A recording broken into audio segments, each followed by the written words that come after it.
Hello, me lovelies. Hello, Cindy.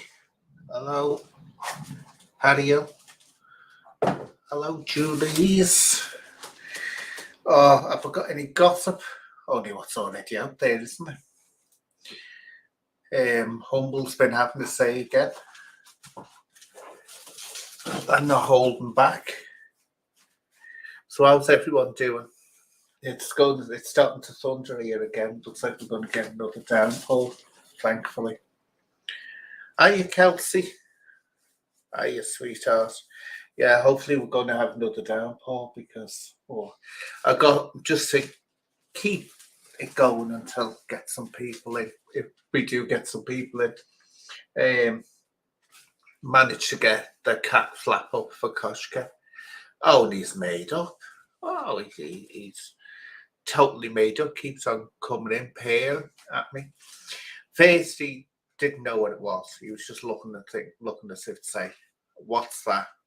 So I had to keep on lifting the flap up so he'd know it would open. And once he got the hang of it, and he got the hang of it really quickly, he's been made up. But this is what shocks me. I thought he'd be out of the house more. He's not. He's actually in the house more. Now that he knows he can come in when he wants to, go and come when he wants to, he wants to stay in the house more. I only got it because, well, two reasons. One, I was terrified in case something happened to me and he couldn't get out the house. So I've got it now that every door has a space in it he can climb through so he can get out.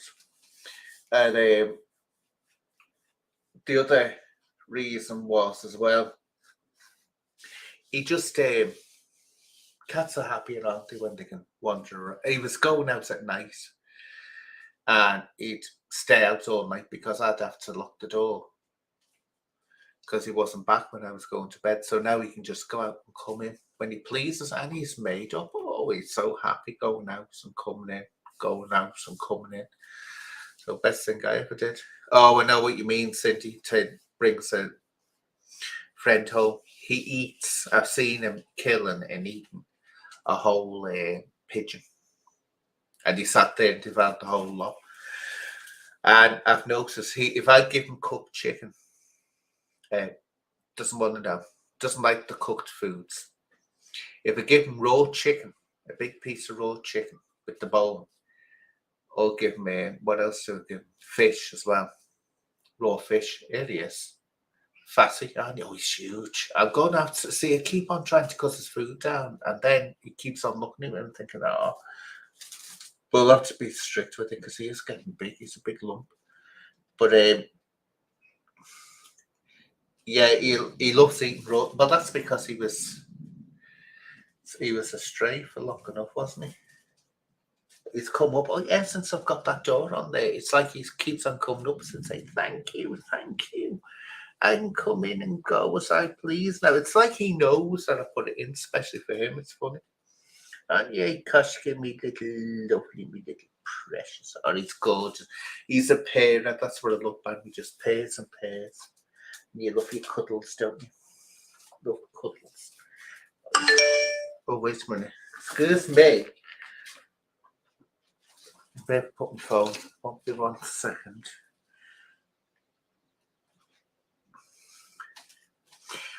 But yeah, I've got a good quiz today. Got a very, very good quiz. So let's start. Actually, I'll put the link out in case anyone wants to come on that way. Chinwag.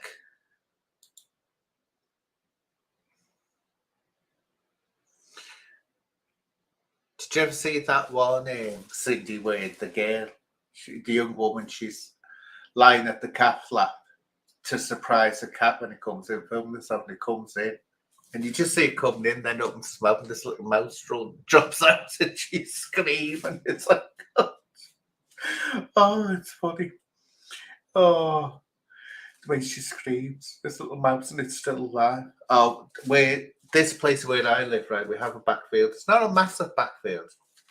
It just contained only no one can get into it because the house is formed like a circle around it. Anyway, of course, you get field mice. And we used to always have. Oh, what have I put out there? How come I've got Instagram?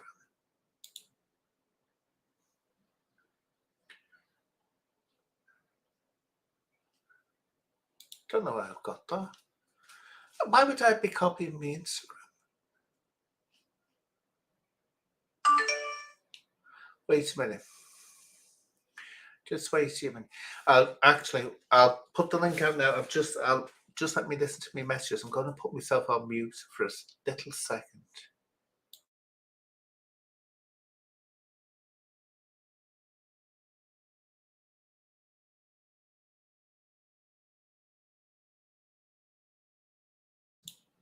Kelsey, Julie, Cindy, don't forget you've got to do the entertainment in the live chat. Keep people entertained when I'm listening to this.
Right, I'm back.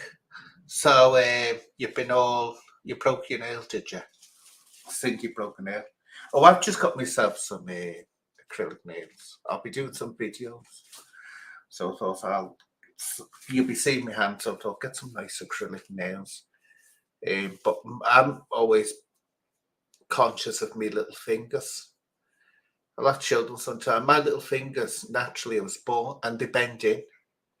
I got that off my mum, and my mum did exactly the same. My little fingers, they bend inwards, they're curved inwards.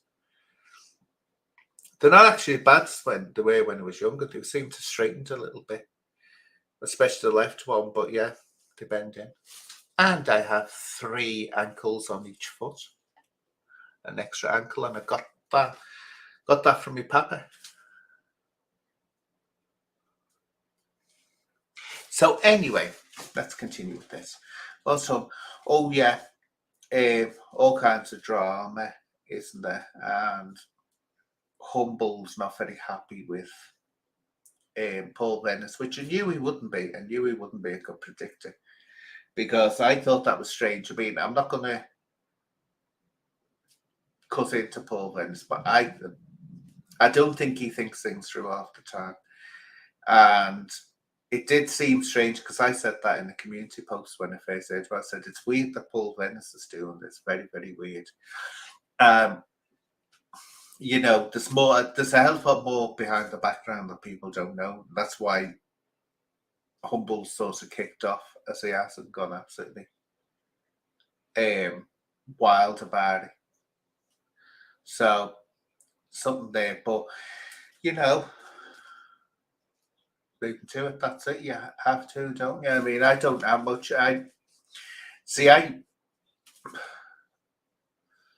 Paul Venice isn't a bad man. I'll say that he's not a bad man. No one can, and we all have our faults, and he has his faults. They're not major faults, thank God. They're not faults that go out and try to hurt people, thank God. Just we all have our little faults, don't we? And they can be annoying at times. But we all have, I know I don't know what you're, stop it. I know you're all you're dying to say, you know, Anne, you have no faults. You're just so wonderful. You brighten everyone's day. You're such fun. You never. That's one thing about me. When have you ever heard me calling anyone? I never say negative about anyone. I say if you got nothing good to say about anyone, don't say it. Have I said that right?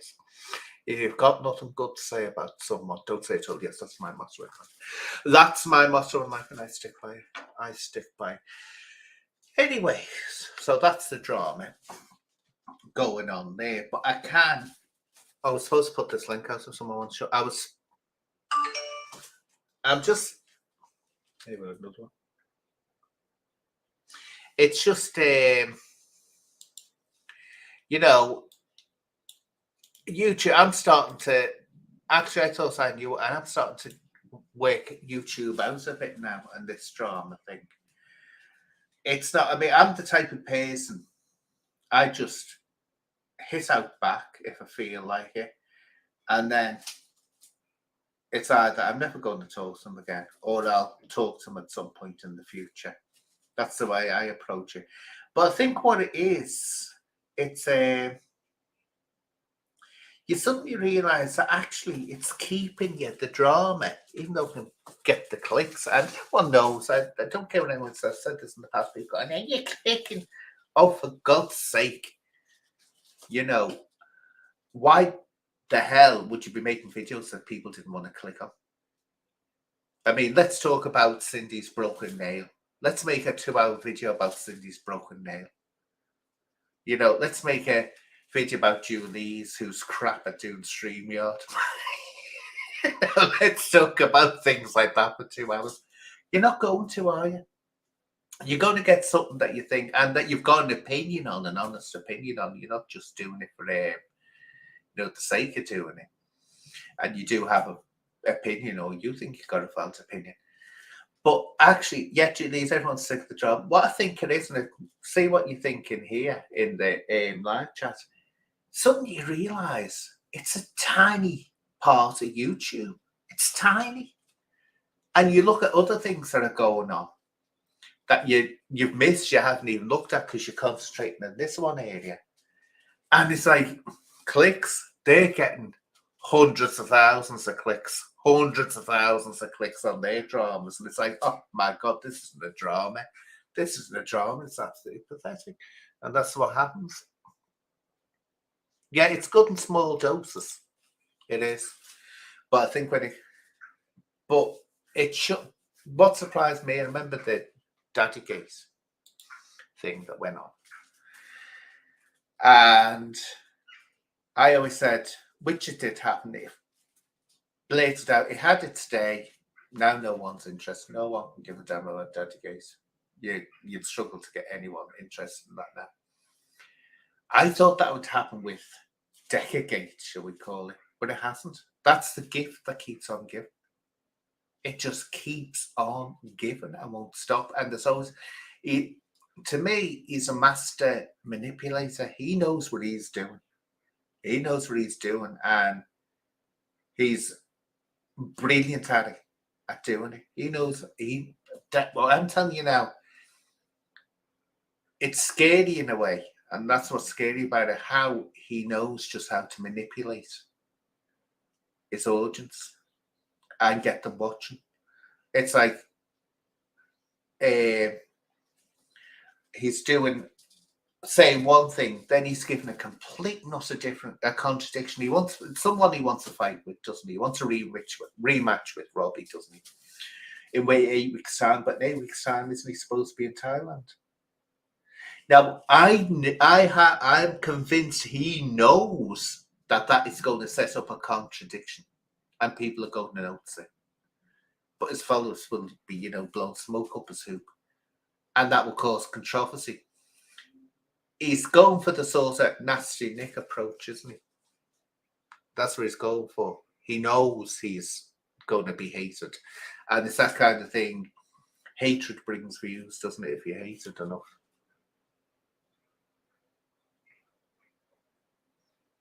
Well, I know. What were they were under a bridge with their flyover or something by the looks of it. It looked really dirty. I thought that can't be hygienic, can it? If you're getting that crap into your open wounds. Seems odd where they were fighting. Are you bluebells?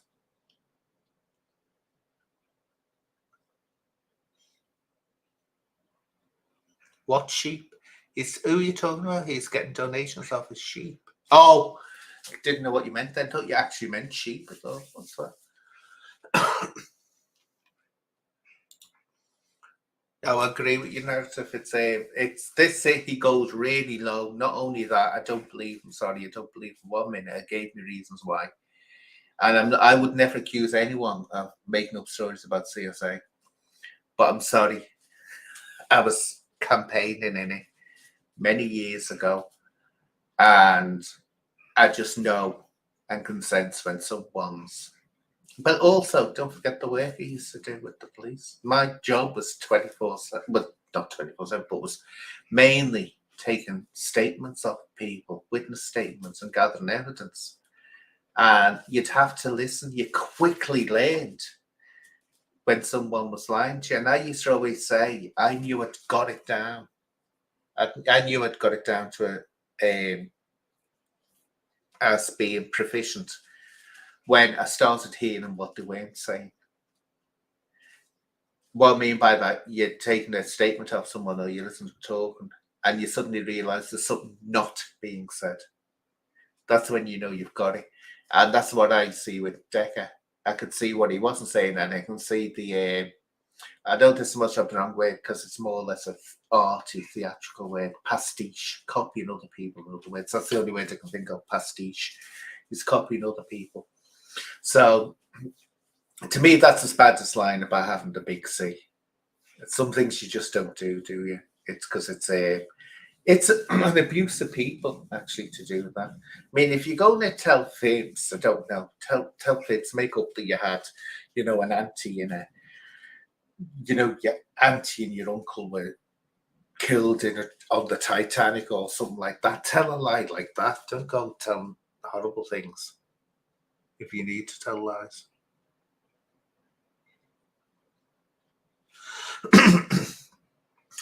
Did I put the link out? I don't know if I did. Excuse me, sorry.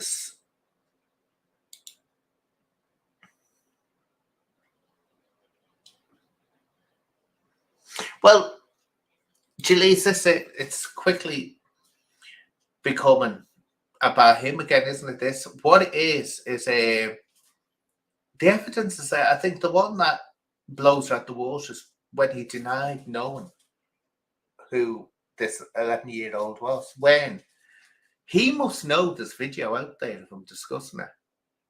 He was the one that put it out there originally in his expose video. He knows what he's doing. He knows what he's doing and he's getting pleasure out of it. Manipulation is a form of abuse. And he's a controlling man. So the idea of controlling a whole group of people is a big thrill. That's my opinion anyway. It's a huge thrill. But if you look at the people that are supporting them, they're all anon accounts. This is another thing. Anon accounts. Why are they anon?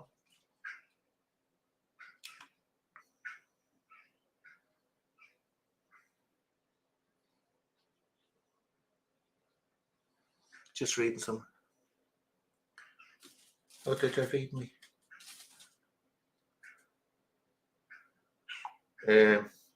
Yeah, but that's it. They're all anon accounts for a reason. So I always look to that. Sorry about this, people.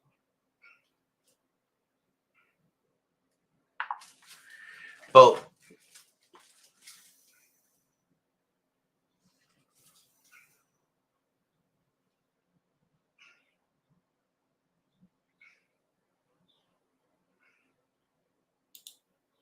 what do you enjoy, Attila? What do you enjoy? Do you know someone before, I can't even remember the name, turned on me for no reason in the comments I had removed. I thought, why suddenly turn on me like that? That's right, Cindy.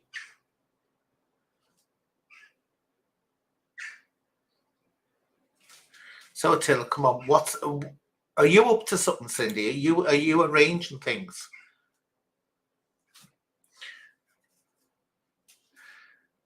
What have you said to Attila that says that he just enjoys it?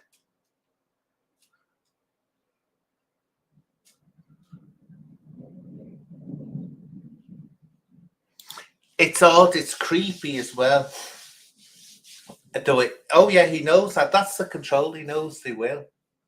But there's some people have got the face out there, and I'd love to see what's going to happen to them. If because one day you can never keep this maintained and under wraps for long. It will eventually blow up.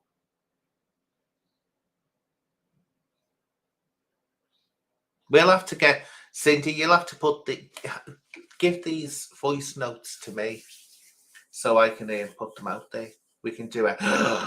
See the real Julie's. You think Julie's is nice. You think Julie's is cuddly. You think Julie's is sweet. Listen to the real expose, Julie's, the bruiser. Go on, we'll put that out there, yeah.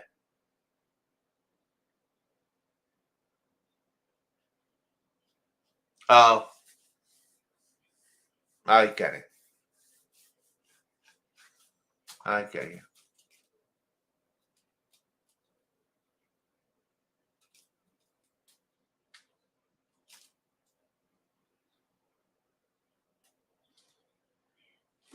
Yeah, let's put them. Oh, when you send them to me, you send them to Lisa me, so we can expose Cindy. Oh, she looks like it. She looks like she puts up an avi of Barbie's dumpy cousin Cindy, but yet listen to what she's like. She's no little dolly. Rough as a rhino's behind. Rough as a rhino's. That can be our exposure, Julie's. So it's the first one that gets them to me. Can we'll release them first. An exclusive. Oh, viral. We're gonna go viral. Anyway, shall I get on with the quiz? No one wants to talk to me again. Everyone hates me. You don't hate me. You hate me. You hate me. So I'm going to do the quiz because no one wants to talk. Oh, my self-esteem is so hurt. I feel so. Oh. Right now, then. Here we go. Get ready. What horror film by Ed Woods, when it was a cult film, or is now, inspired a horror film? Which film by... I haven't worded that very well, have I? Here we go. What horror film did Ed Wood's cult film? I've worded it wrong. Let me start again. What horror film did Ed Wood's Glenn or Glenda inspire? So what Glenn or Glenda, to tell you, was about was the 50s, and it was about a cross-dresser. And in those days, you didn't talk about it like that, cross-dress. It was actually illegal. For the man, it was anyway. But it inspired a horror film. Which one was it? And his film was called Glenn or Glenda. It's actually quite good. It's like Ed Needles. It's funny because he was a terrible director. But his films are so bad, they're good, if you know what I mean. Oh God, big lightness. Thunder clocks there. Nope. You'll be shocked. You'd have to be a fan of these films to know, I think. Oh, listen to that. Can you hear that?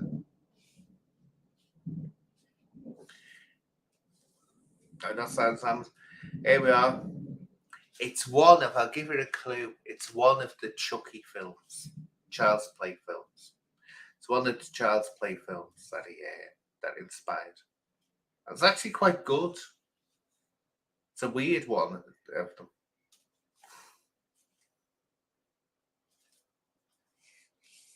So think of one of the Child's Play films.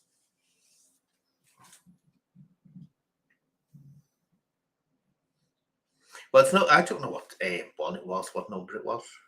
It's Do you want me to tell you? No, not Chucky off Rugrats. Chucky, the evil one. It was, I will let you know.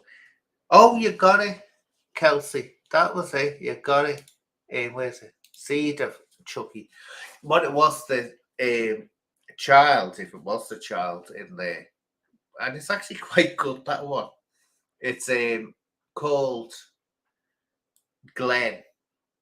And he changes into a woman or a girl and starts calling himself Glenda. So they don't know whether he's or she's male or female.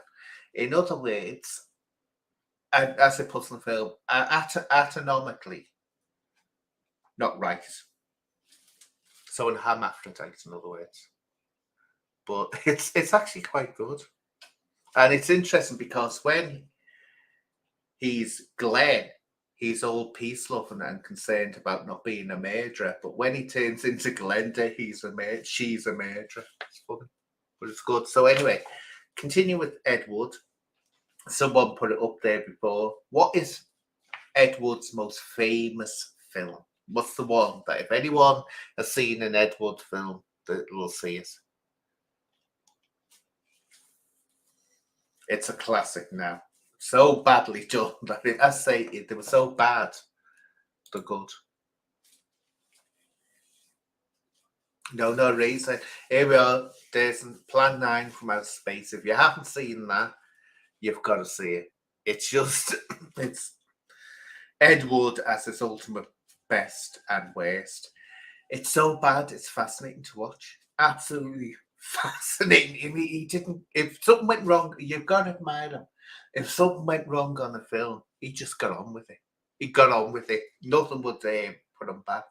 Even when Bela Lugosi died, before the film really started to be made, that didn't faze Ed Wood. He just got on with it. Eraserhead, that's I like that film actually. I do like that film. So now here we go. Well, what does a Geiger counter measure? What does a Geiger counter measure?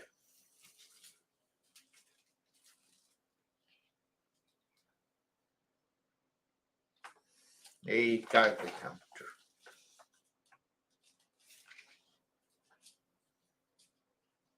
That's it, isn't it?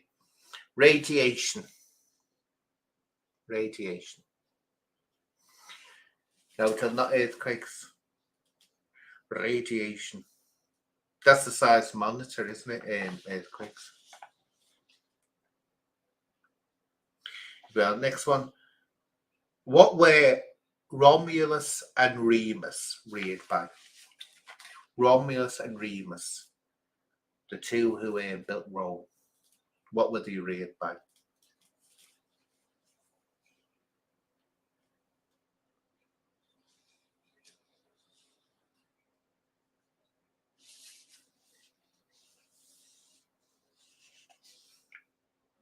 Well, not wolves, a she-wolf, wasn't it? They were foxes, Johnny, really. Yeah, they were reared by a she-wolf.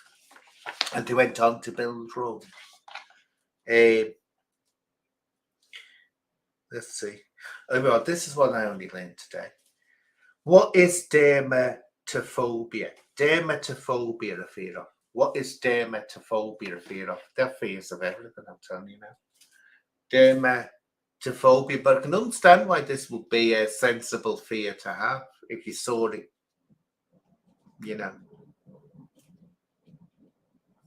Dermatophobia. Ginny's, yeah. Johnny, yeah. Just now, I thought people would struggle. I've never read that before.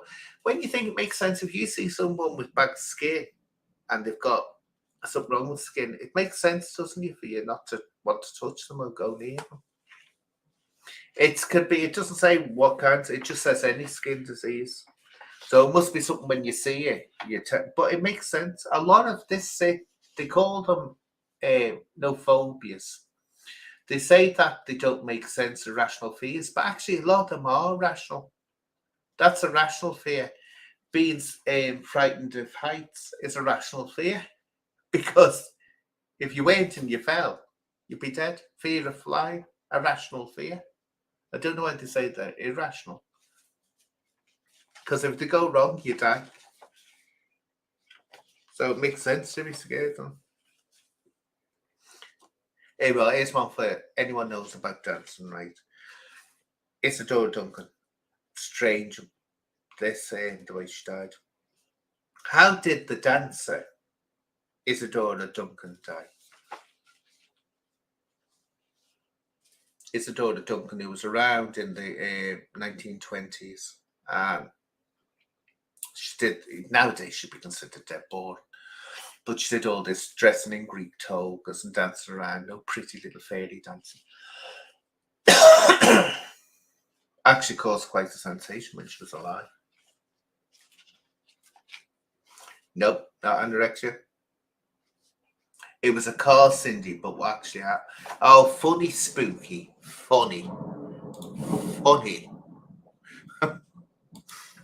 No, it wasn't actually. It was involved a car, but it was the way she actually died in the car.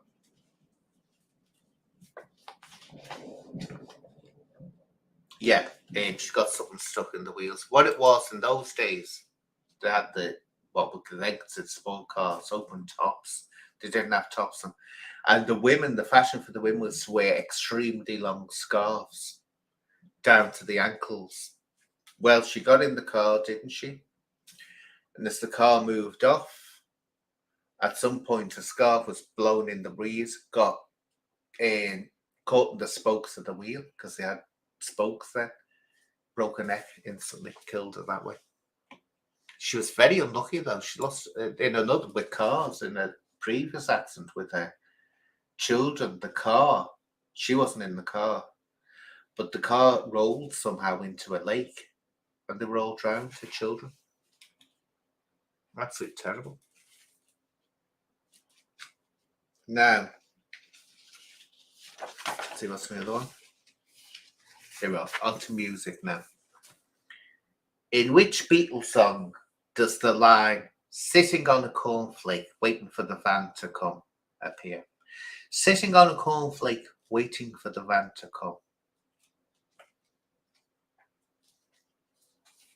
Which Beatles song does that appear in?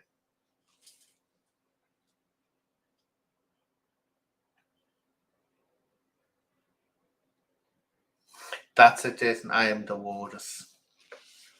I like that one. Did you ever hear why it was John Lennon came up with I Am the Waters? And the only reason he did it, and if you listen to it, it makes no sense at all, the words in it. It's things like pretty little policemen standing in a row and Salamander Pilchard climbing up the Eiffel Tower. It's got all these mad sayings in it. But he did that because he was fed up with people reading meanings into the songs. He said there was always a conspiracy about what the words in the songs meant. And there's that famous one. Was Paul McCartney dead? Did he die? And where they put clues in the songs. So he came up with this nonsense songs. So he could put it out there and he said let them read what they want into that. So here we go. What was the name of the Beatles' famous manager? What was the name of the Beatles' famous manager?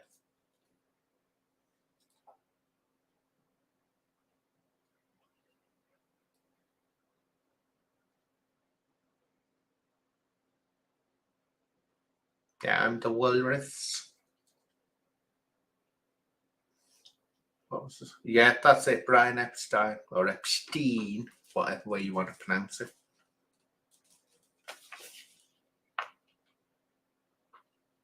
Who, again, John Lennon, turned around and confessed at one point, said he was lying on a beach with him and thought for a moment whether he'd like to try and, have a bit of a cuddle and a romance with him, but lost his nerve. Which is brave from to admit that. Here we are. Here's one for you. If it takes 12 men, now listen to this, if it takes 12 men 2 days to dig half a hole, how long would it take 6 men to dig half a hole? If it takes 12 men 2 days to dig half a hole, how long would it take for 6 men to dig half a hole?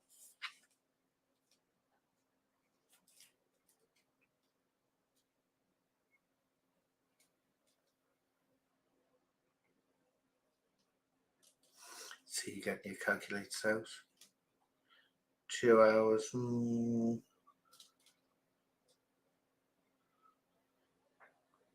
Yeah, and then same for. Oh, narrative destroyers got it. You can't dig half a hole. A hole's a hole. There's no such thing as half a hole. It will always be a full hole, no matter how many times you say they're digging at it. So you're right, narrative destroyers. That was a trick one. Sorry, put in a little trick one there. Here we are. In what year did Janis Joplin die of an overdose? Way too young. In what year did Janis Joplin die of an overdose? And her career was just basically getting to the point where she was sober. That's it. There's 1970. Desmond's very good at this. And what was the name of the album she was recording? 1970 it was. She passed away. And what was the name of the album?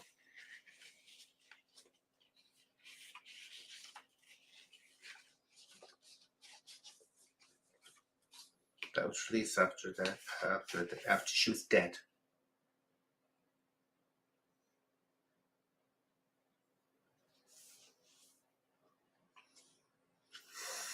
So anyone know what Janis Joplin's album was that she was recording when she tragically took some substance that is heroin, you have to be careful what I say, which was over 40% pure,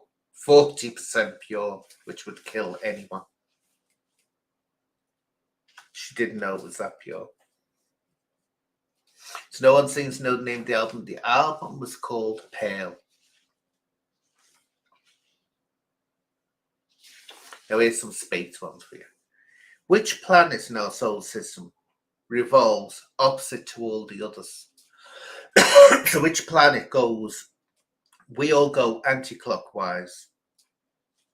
There's only one planet goes clockwise. Which one is it?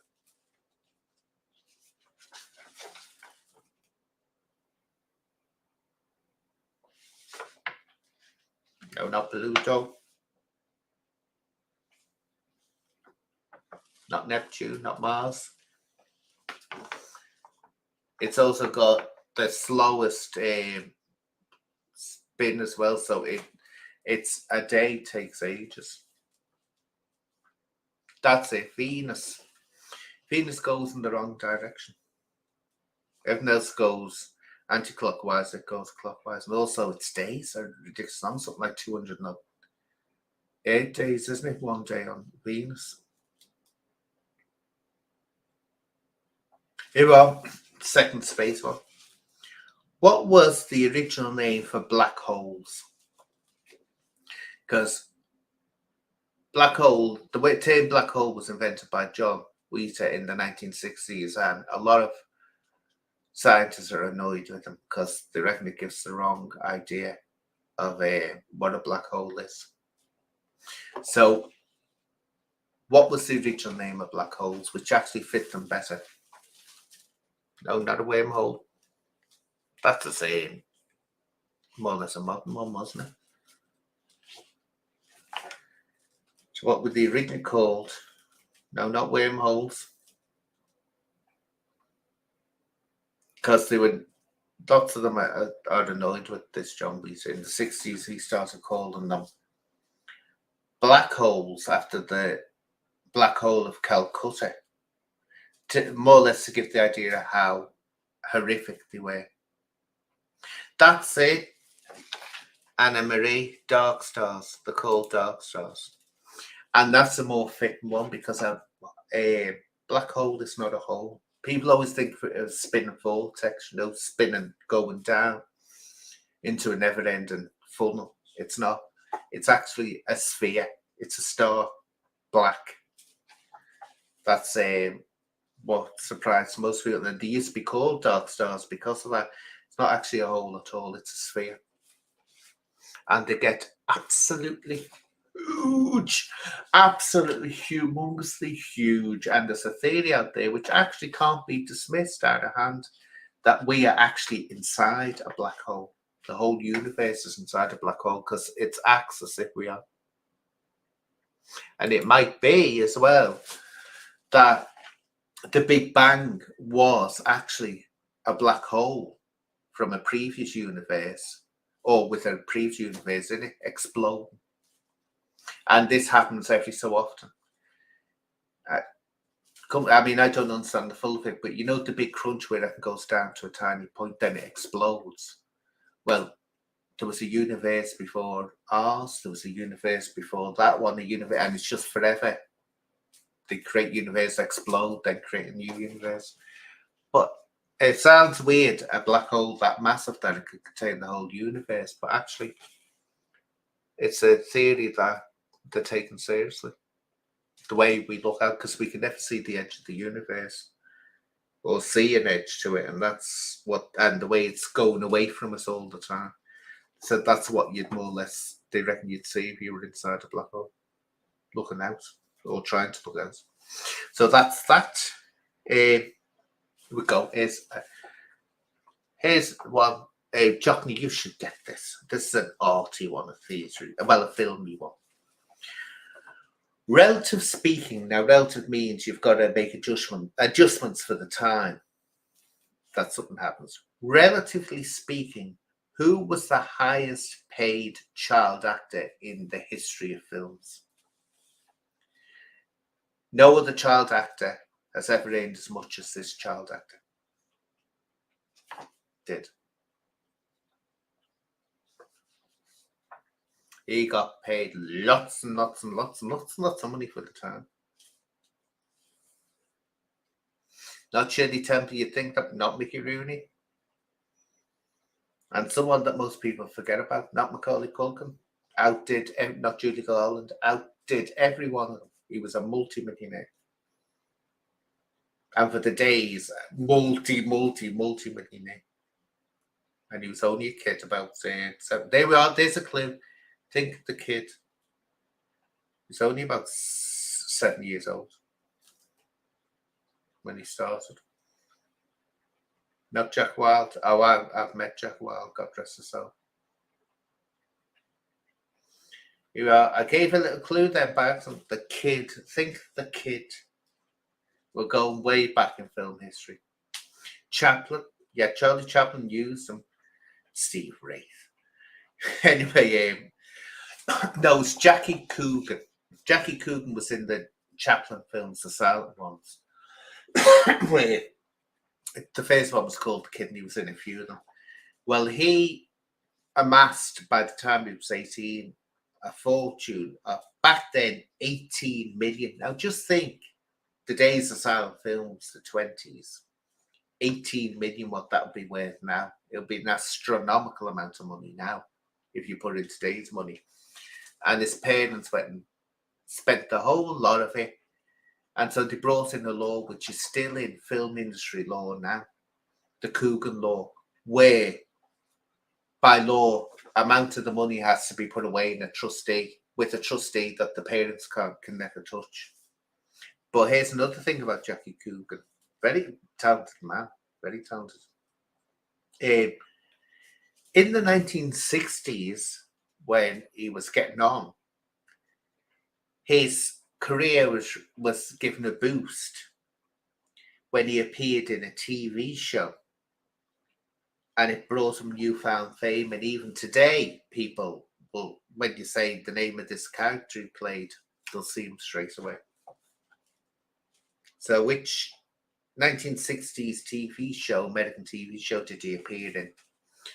That's it. It was just Uncle Fester. He was in the Addams Family as Uncle Fester in the 60s. And it gave him a newfound fame. There we are. Here's one for the Scotch. Here we are. You better get this, Johnny. What century was Scotland first made a kingdom? In other words, what century did they first have officially a king, a royal family, or a monarch? What century did the Scottish first become a monarchy in their own right?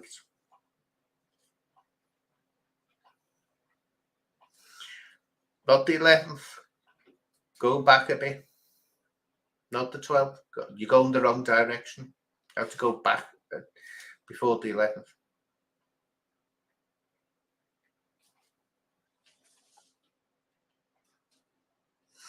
Nearly, Kelsey. Nearly.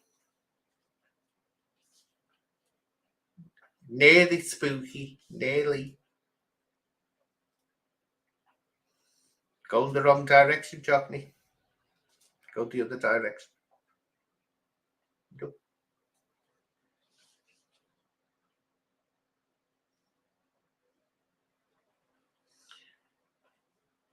Go on, Kelsey, have another go. And there's not another go. You're near it.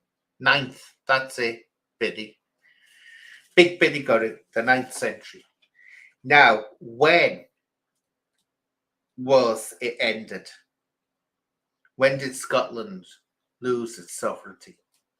And before you think that things went in there and said, "Yeah, we're taking over, you're not going to have any more sovereignty," it was an agreement. The Scottish were crying out for it for a long time. It wasn't that the Scottish were forced by the English before anyone thinks it. You're cheating, Jason. You cheat. There's no way you came up with that without cheating. How dare you cheat on? You're doing a Cindy. Cindy was doing that last week. Cheating. She was. I know she was. Anyway, now, yeah, 1707 it came to an end. Now, right, here we go. James I of England took the throne, and that's what more or less started giving way to a united Britain, United Kingdom. But who was James? He was James I of England. What number was he of Scotland?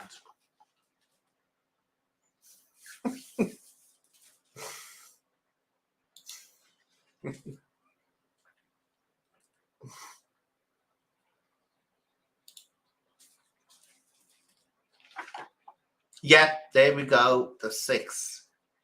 He was James VI of Scotland.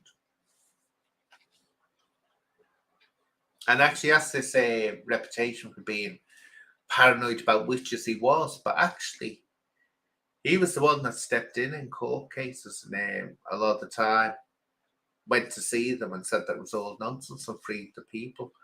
But he thought that children should be able to be cross-examined, which was a bit nasty by today's thinking.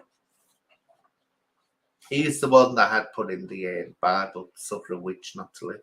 But yeah, he was the one that actually stopped witches being prosecuted or what were being accused as being, which is strange. And also he hated smoking. He was the first anti-smoking campaigner. He wouldn't allow it. He hated it. Because he used to say, he'd look up and he'd see the mess, the tobacco, the tar would cause. And he seemed to twig, well, if that's what that's doing to furniture and walls, what's it doing to the inside of people's bodies? So he was dedicated to smoking, which was all the rage back then, a new rage. Here we are, another one. Here we've got to ask Shakespeare, my favourite. Got to ask. I think he did, yeah, and didn't. Well, yeah, the Shakespeare one. Which 1955 film of a Shakespeare play was banned in Middle Eastern countries because of a scene in it? It was by Laurence Olivier. Which Shakespeare play by Laurence Olivier in film form was banned in Middle Eastern countries? when it was released. Not Hamlet.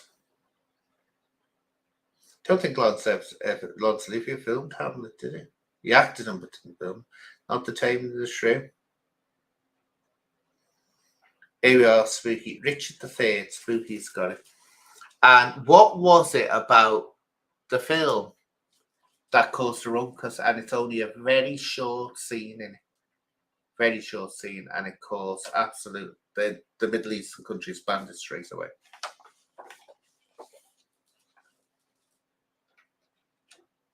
So what scene in Richard III caused all the rumpus? Only in these Middle Eastern countries. Everywhere else they didn't give it down.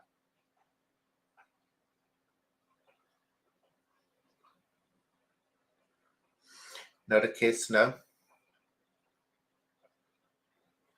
It's a bit unfair. It's a bit hard unless you know the history of the film. What it was, you see the scene on the battle scene, you know, the famous, my horse, a horse, my kingdom for a horse, and they start kicking the crown around on the ground. Now, that kicking the crown around on the ground was seen as horrific, something absolutely horrendous in Middle Eastern countries. So they banned it because of that.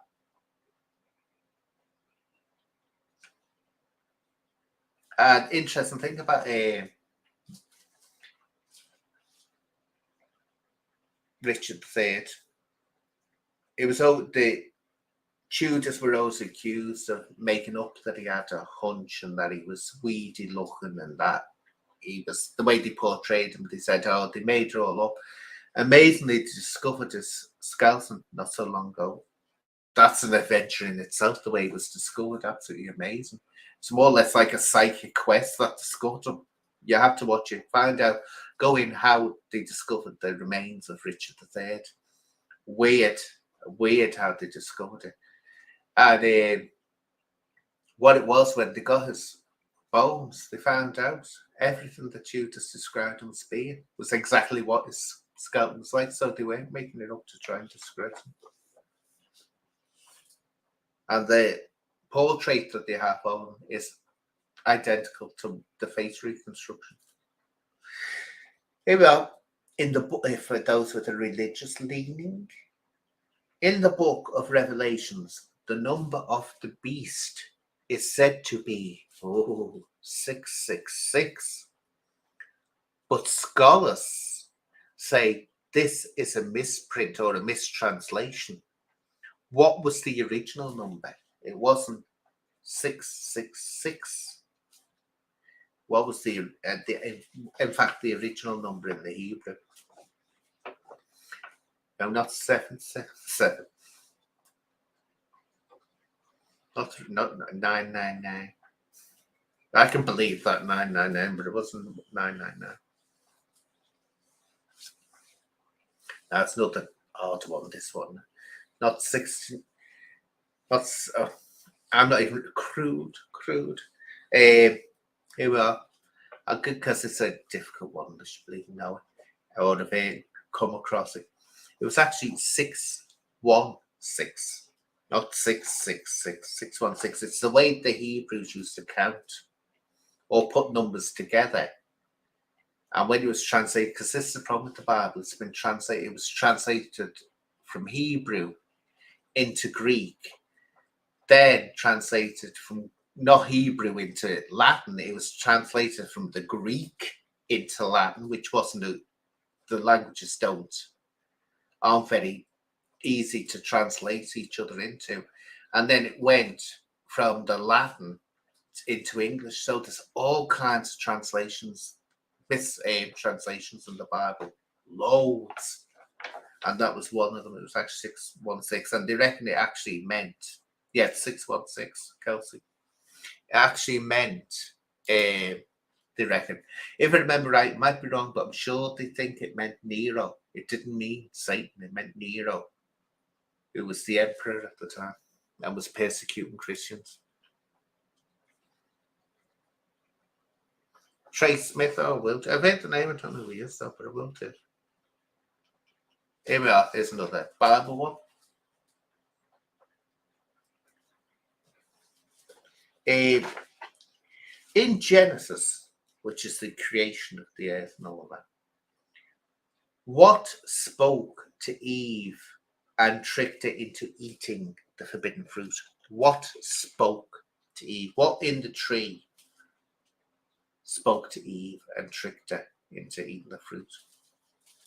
The forbidden fruit, which we always imagine to be an apple, but it doesn't actually say it was an apple.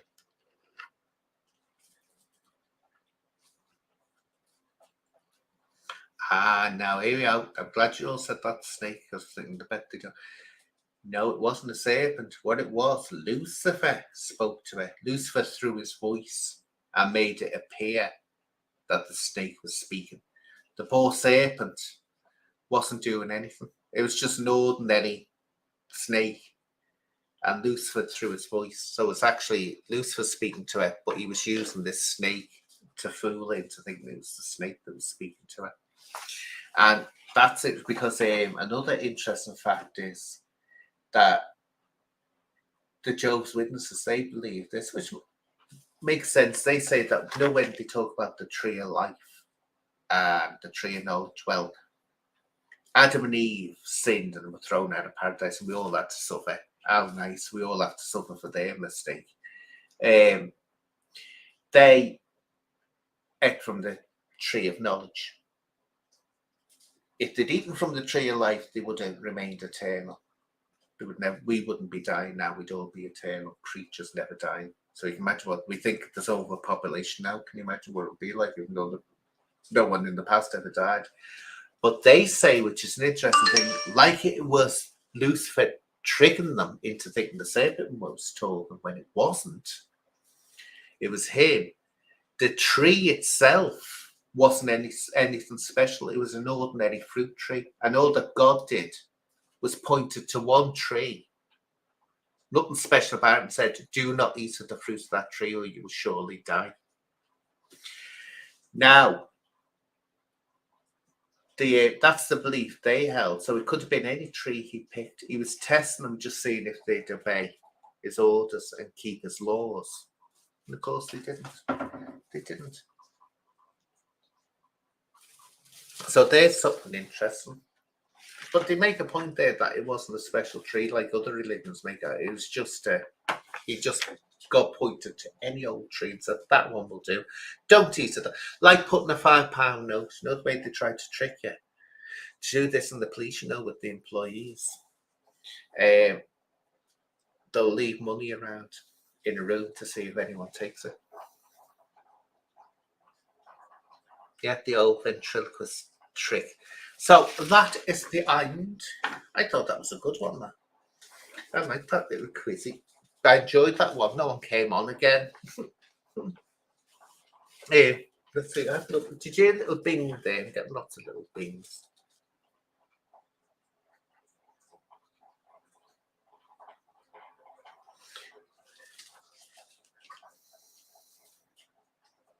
Oh, narrative, you'll have to come on and speak sometime next time about that. The ancient. This is what gets me, right? And I hear people saying this. What you've got to understand, they know there's evidence, enough evidence out there. These monuments didn't need aliens to build them. I was talking about this a few weeks ago with someone. Ancient man was much, much, much, much, much, much, much more advanced than what people generally believe. They called them the sea people. That's the term they give.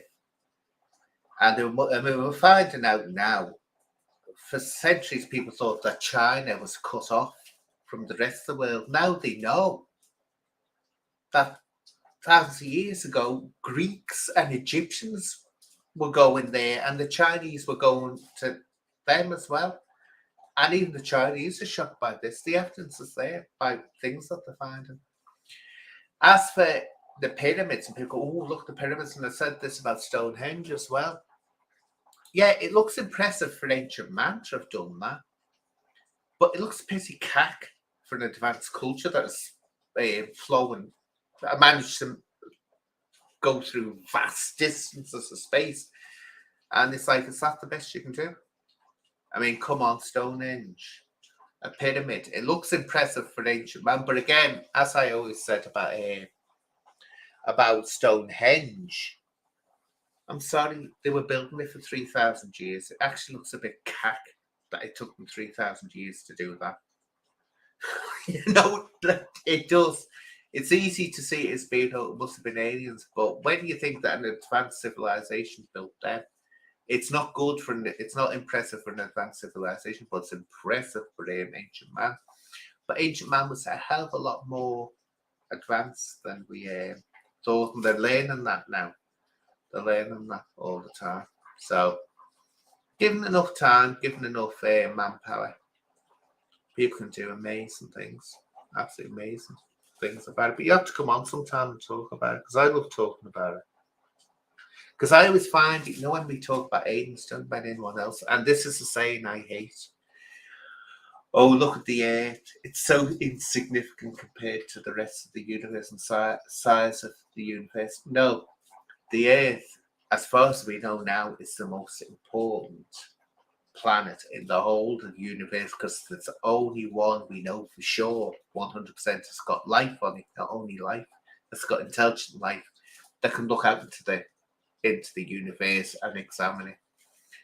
We're the only one we know of. There must be more out there, but we don't know for sure 100%. We could be very, very, very, very, and well, we are very unique. To finding that out, we're rare, very rare. So we're precious. And so when they start relying on aliens, I say, no, we don't need them. We're special enough ourselves. We're wonderful creatures.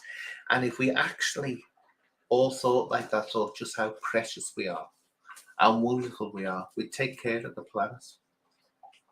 Because this is a unique jewel that, you know, once it's gone, what else is there? I mean, this is a precious. We don't really. I don't know whether anyone does that. If you walk around sometimes, just know sometimes when I go for a little walk now and again, I'll be thinking when it's quiet, and I'll look up and I think, my God, when you try to work out how has this happened? How have we come about? How can we walk around still and have the intelligence to know all these things and ask those questions? And it's like, God, we are unique. We are precious, precious things. But that's me. They will stop me preaching. Stop me preaching. I'll just go and have a little look. How are you, Matt? Of course you can. I'll be doing one. Let's see. Monday, Tuesday, Wednesday. I'll be doing one Wednesday, 8 o'clock again. If you're interested, pop on. Anyone interested? Now to come on, we'll talk about Now, you see, this is it, Attila. This way you're talking through your backside, right? I've just told you that sea people, they know there was an advanced civilizations around. Might have been more than one. The only reason they all look the same is because guess what? They used to travel. It's crap. Why didn't these ancient aliens say, well, this is the thing that I'm going to say, the South American ones. Why are the South American ones not built exactly the same as the ones in Egypt? They're not. Completely different structures. They may be pyramids, but they're not even built the same way. So somehow, when they were building them in Egypt, they forgot and actually took a step backwards because they weren't built at the same time. The South American pyramids were way, way, way after the Egyptian pyramids, and they're not as good as the Egyptian ones. They're nowhere near as good as the Egyptian ones, or sophisticated. So why did the aliens suddenly lose their intelligence? But they stuck here too long and started forgetting. So that's what I mean. Don't look. We're intelligent. We're wonderful creatures. We're the wonderful creatures. Yeah, but Matt, come on when you want to.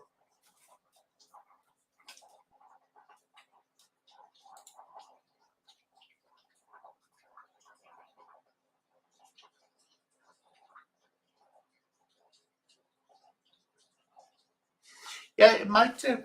Have the biggest stones. That doesn't mean that they can't be moved.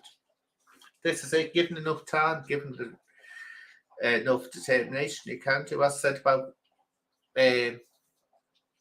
Stonehenge, and the thing about Stonehenge, they said, oh, how did they get the stones, the blue stones from Preseli in Wales to Somerset? How did they move them vast distances?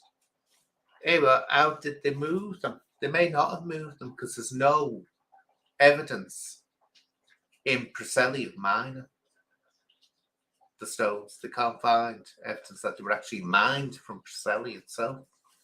So what's gone on there? There was an ice age, wasn't there? The ice age ended. And what happens when an ice age ended is you've got torrents of water. I mean, you've got floods, massive strong currents going. They reckon literally if you look at the way the land is, what happened was the stones were literally carried by the water and dumped in the area. So all that they had to do was pick up the stones. I mean, it was an achievement. But God, it took them 3,000 years. I mean, after 3,000 years, I'd expect them to have been putting bleeding lights on it. Lights and all kinds of things going off on it. So that's a...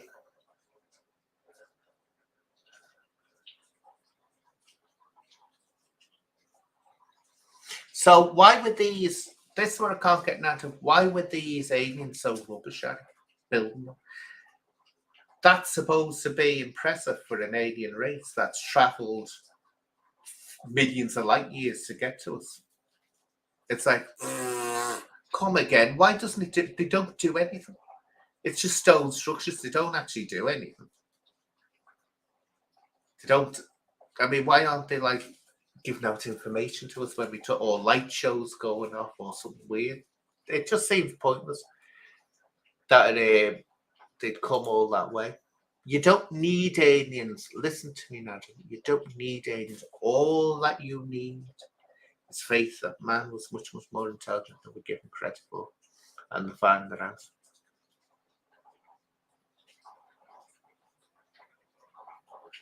Oh, I'm sure you'll get over it, Jason. I'm sure you'll get over it, darling. If you have a breakdown, go and see your doctor. Anyway, so I'll leave it there, me lovelies. So what I'll do is, as say on Wednesday, we'll have another quiz, and if Jason's got over the breakdown for my little joke, you know, we'll have Jason answering questions again. So anyway, take care. Well, we go to the moon and don't nothing. We go to the moon and don't nothing. So you argue, we go to, freaking hell, what language is that? We go to the moon and don't nothing. So your argument is full. Do you mean we didn't build anything on the moon? But you're not saying that they didn't build something. You're saying they did build it, didn't you, narrative? You don't need aliens. Stop being silly. Stop being silly. Aliens haven't come to the Earth. And if they did, the crap at what they built out. It's like that moon on Mars. What a load of... That moon, that face supposedly on Mars. What a load of crap that was. They were rubbish at big monuments, aren't they? Now, I'm sure they'd make something a bit more spectacular than what we found on Earth. Anyway, so take care, me lovelies, and thank you to my beautiful, lovely moderators, Kelsey, Julie's, and Cindy. Thank you all. And I say, be back Wednesday. All welcome. All can come on, and Native Destroyer, Matt, all you can come on, and we can have a chin wag, argue with each other. Now the way they, yeah, do it now the way, yeah, do it. We can do all that kind of business. So anyway, take care, me lovelies. No, you didn't, because I used to actually test the people for you. You didn't, Jason. You didn't. I used to test the people for Mastermind. So I was the one that asked the questions, because I'm actually a registered genius. A registered genius. Now, Of course, that's a lie, but it's not as bad as saying that I'm a victim of CSA or, I tried to do nasty things to myself, did I? So anyway, darlings. But yeah, all welcome, all welcome. Take care now, darling. Take care.